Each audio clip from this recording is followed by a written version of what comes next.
Hi campers, it's me, the M.E Goddess. Gosh, it's been a while since I've done a catch up. So I was just thinking about something.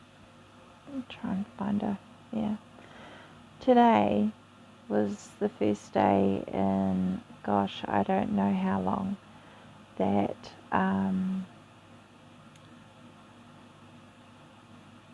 I was able to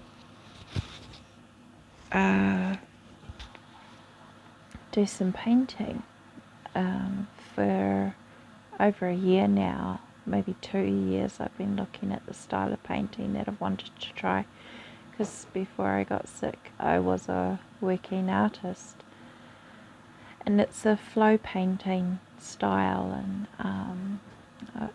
I was an abstract artist, so this style of painting just really spins my wheels because the paint tells the story, and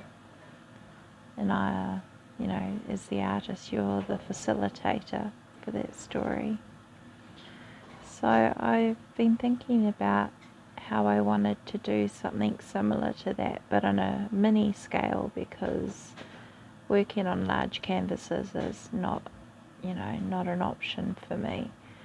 So I had a whole bunch of 4" by 4" little canvas panels, and I thought, well, if I just miniaturize everything, that should be an easy thing to do.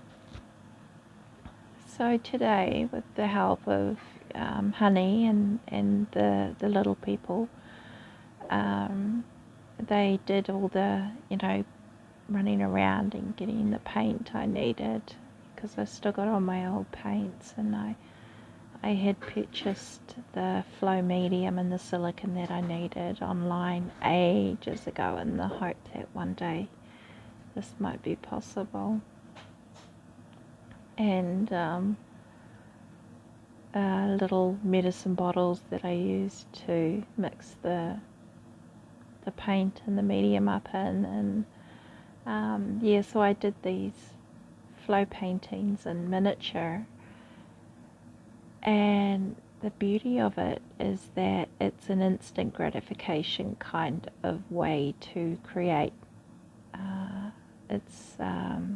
I'd never done it. I had done something similar in my artwork for many, many years. Flow painting, chemical reactions and things were a part of my art, but in a really big way. Like, one painting would take me a whole day of standing there dripping paint in the right places.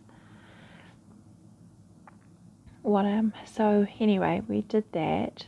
I was able to sit up long enough to create 6 little canvases, only 10 centimeters square, and did everything in miniature. Just used all the same set. I've created one set of paints, and just tried different techniques over each panel, and they weren't a raging success, because I'd made them mix a bit thin, so it all ended up a bit muddy by the end of it. And of course, the only thing I can do is the creative part, and my Honey has to then do all the cleaning up.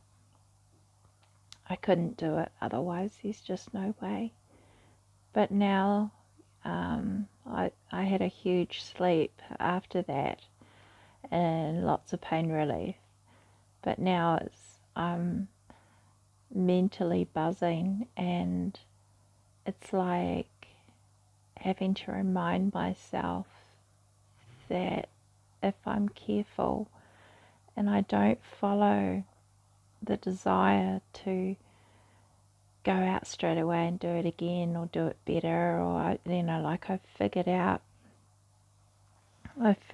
what went wrong, how I can fix it, what I can do better, and I want to do it. And it's been so long since I've had creative juices flowing through my mind, and it's opening doors, and it's, oh, I could do this. It's spinning me off, And I've just been talking with Mark, saying, how do I manage this? Because the excitement is burning energy.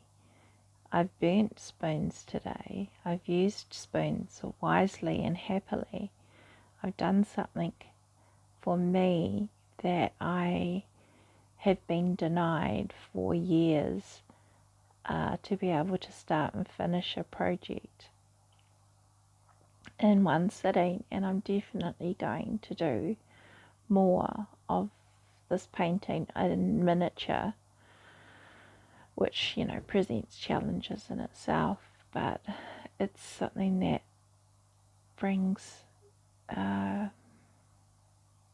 satisfaction in one sitting, because otherwise projects can take many sittings, and there's always this pressure in the back of my mind that, oh, I haven't got that finished, and I haven't got that finished, and I get quite sad and depressed about it.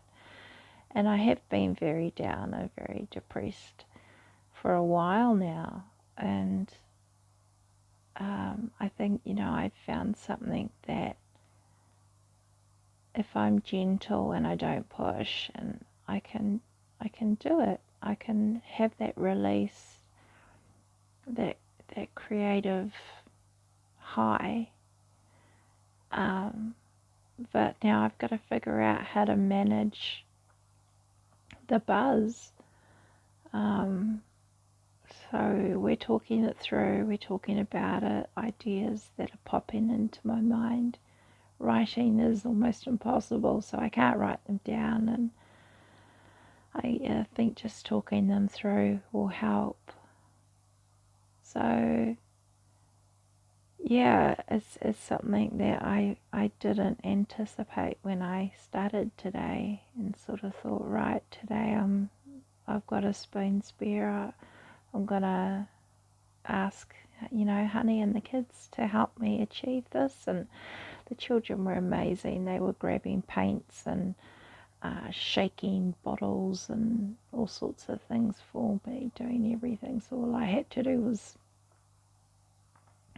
sit there and pour paint, and be slightly horizontal and pour paint on little canvases.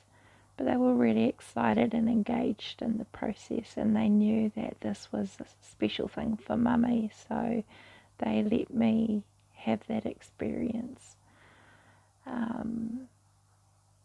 Yeah, but gosh, my mind now, it's like, oh, now I want to make this, and I want to fix that, and I want to, I've had this idea for years, I want to give that a go. None of that's possible. And yeah, none of that's possible. I've got to manage that, and so we're figuring out how to do that gently without taking away any of the joy. And I think it's because we're denied so much of the things, we're denied so many of the things that bring peace or joy or release or hope, that when something does happen, there's a tendency to want to binge it, whether it's being out or gardening or mowing the lawns or whatever your thing is. There's this deep desire to want to binge it, and I have that deep desire to want to binge creating and being creative. It hurts my heart when I can't create, it hurts my soul. And but I also know that if I give in to that, it could be years again before I get to experience what I had today. And it's a big part of pacing.